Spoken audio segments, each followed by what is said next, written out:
Now I request Shiv Kumar ji.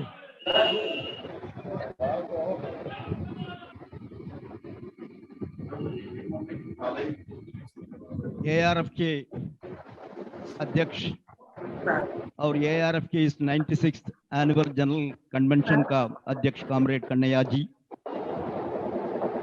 General secretary हम लोग का प्रिय साथी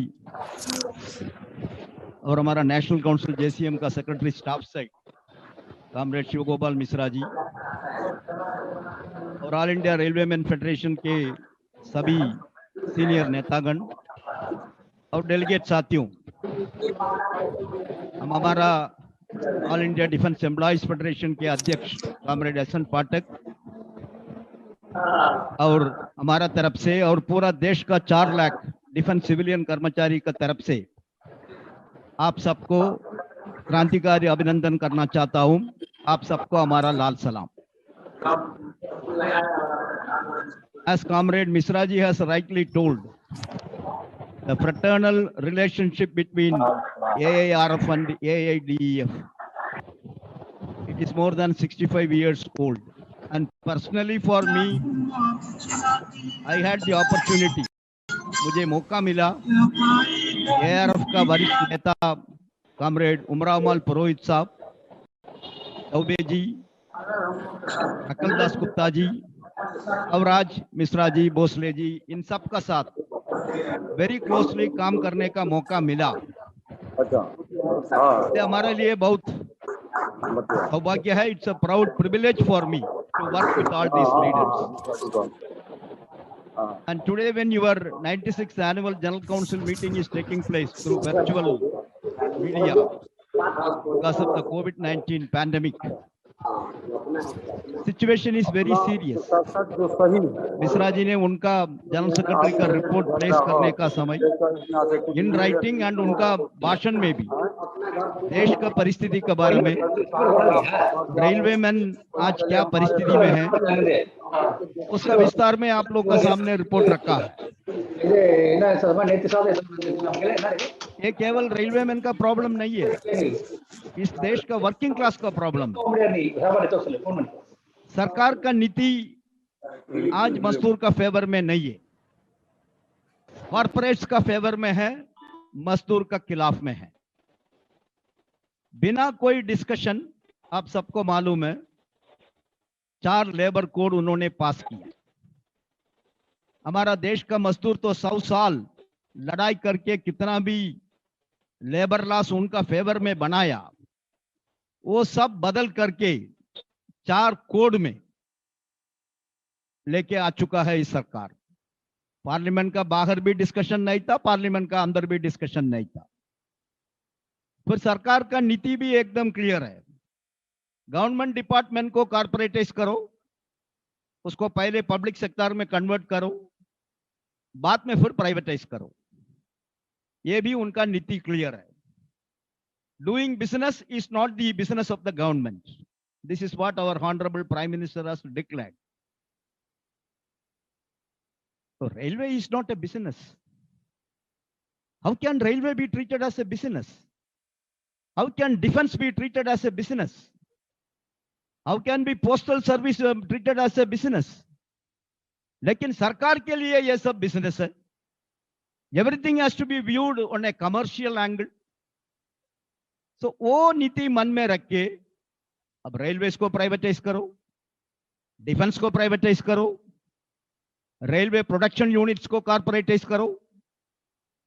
हमारा तो 41 ऑर्डिनेंस पे है, 220 इयर्स पुराना है। इंडियन ऑर्डिनेंस फैक्ट्रीज 200 रेलवे से ही पुराना है, 220 इयर्स ओल्ड, 220 साल पुराना है।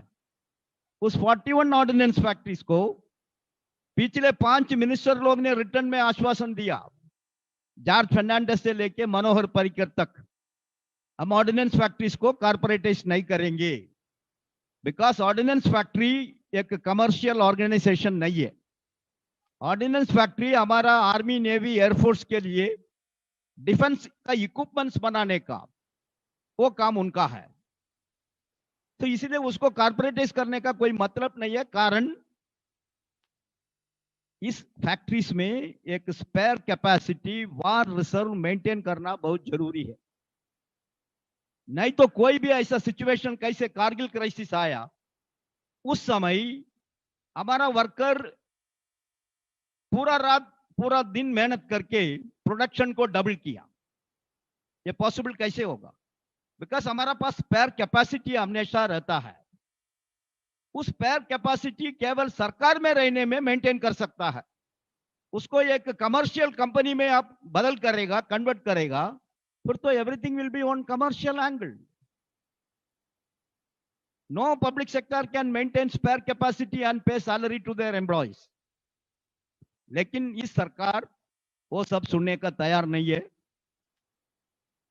सरकार ने निर्णय ले लिया, ये 41 फैक्ट्रीज को 7 टुकड़ा करेंगी।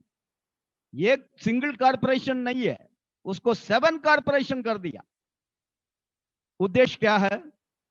अब ये कॉर्पोरेशन है तो इसको वैल्यू क्या है? 2 लाख करोड़ रुपया है। इस 41 ऑर्डिनेंस फैक्ट्रीज का कितना एसेट्स है, मशीनरीज है, वो सब मिलकर 2 लाख करोड़ इसका वैल्यू है। और 65,000 एकड़ जमीन है पोस्ट एरियाज में। तो एक ही अम्ब्रेला में वो रहेगा तो फिर इसको सेल्स करना मुश्किल है, इसीलिए 7 टुकड़ा कर दिया। और सेल्स करना उनके लिए इजी होता है। सरकार ने निर्णय ले लिया, अभी उसका खिलाफ में हम लोग आंदोलन में है।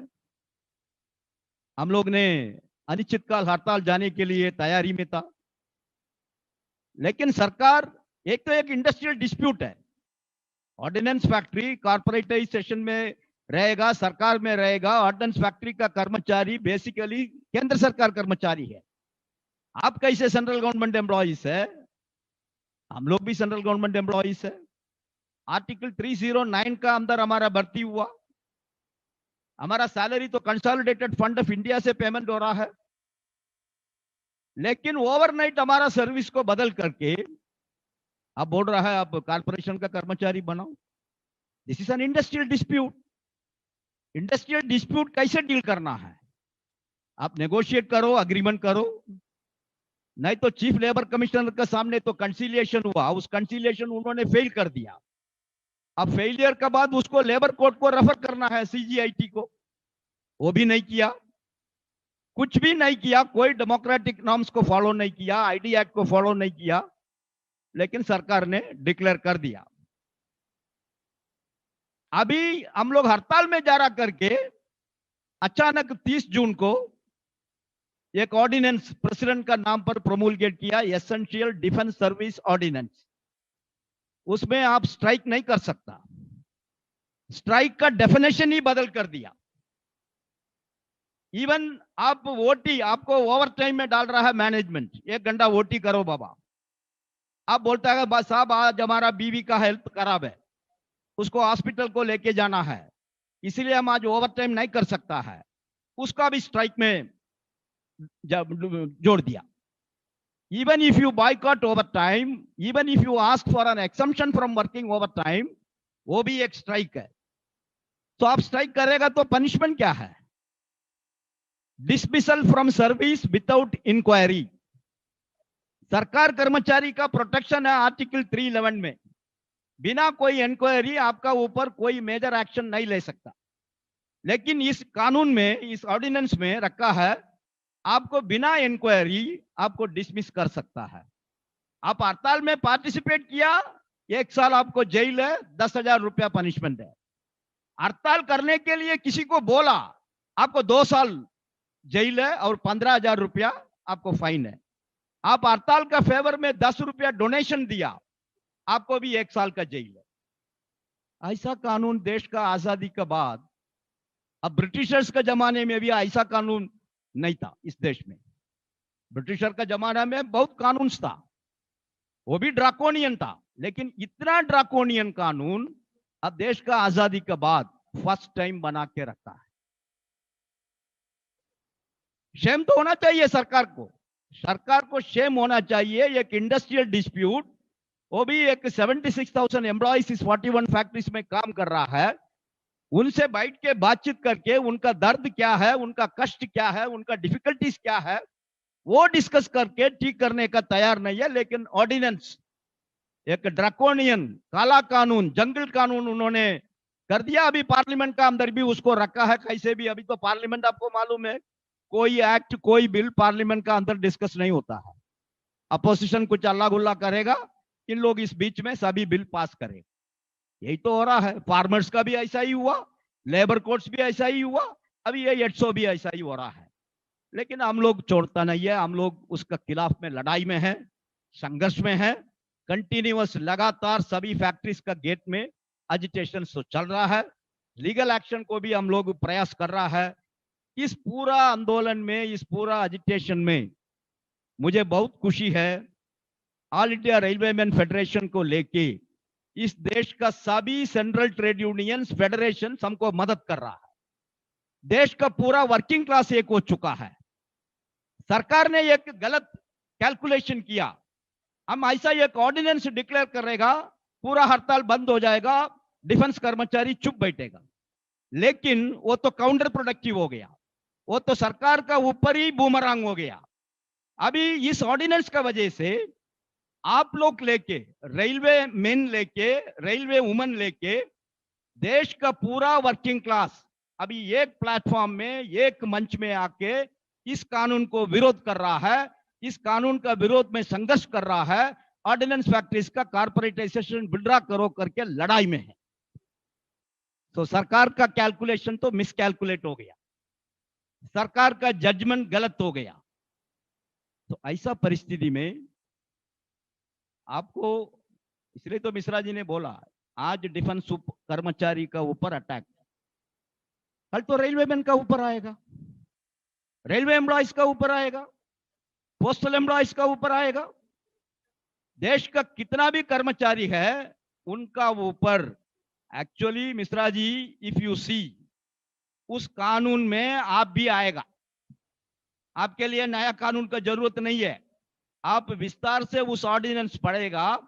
डिफेंस के लिए कोई भी एक्टिविटीज कुछ भी कर रहा है वो सब इस कानून में आएगा। आप भी आएगा, रेलवेज भी आएगा, हार्बर भी आएगा, पोर्ट भी आएगा, इलेक्ट्रिसिटी भी आएगा। कारण ऐसा वर्डिंग्स रखा है इस डिफेंस का सेवा में।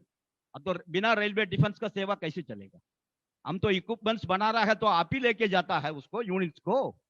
अब सोल्जर्स को आप ही कैरी करके लेके जाता है अलग अलग जगह में। इसलिए इनडायरेक्टली रेलवेज को भी इस कानून का अंदर जोड़ दिया। तो ऐसा परिस्थिति में आप लोग ने अच्छा निर्णय लिया। इस अधिवेशन में, आप एनुअल कन्वेंशन में, उस काला कानून का खिलाफ में, उस ड्रैकोनियन एक्ट का खिलाफ में आप लोग प्रस्ताव इधर लेके आ रहा है। आपको all India defence employees federation का तरफ से हम बधाई देना चाहता हूं, आपको अभिनंदन देना चाहता हूं। हम आपको फिर दोबारा एक दफा अपील करना चाहता हूं, इस लड़ाई में, इस लड़ाई केवल 76,000 डिफेंस एम्प्लॉयज का लड़ाई नहीं है, ये एक ट्रेड यूनियन का अधिकार है। ट्रेड यूनियन का मतलब क्या है? ट्रेड यूनियन को मैनेजमेंट, कोई भी मैनेजमेंट, प्राइवेट हो, पब्लिक हो, सरकार हो, डरता क्यों है? आपका पास स्ट्राइक करने का अधिकार। हम हमारा लेबर आपको नहीं देंगे करके बोलने के लिए आपको अधिकार है। उस अधिकार को छीन रहा है इस कानून का। इस कानून से आपका उस तो प्रोटेस्ट करने का अधिकार है इनजस्टिस का खिलाफ में, that is being snatched away from you. So therefore, comrades, the time has come when you are holding this annual convention through virtual media.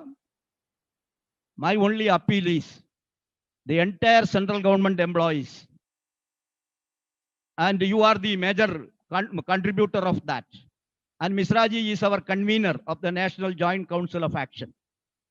I appeal to him to take further initiative and bring all the central government employees, state government employees, public sector employees, everybody together, and let us take a pledge. We should fight against this draconian ordinance being promulgated by the government. We should fight against corporatization. We should fight against privatization. We should fight against all the anti-labor policies being adopted by this government. And let us all join together. Let us all fight together. And working class has never failed. And Indian working class will also win in this battle. With this message, Once again, I extend my warm greetings to all of you. Thank you, comrades.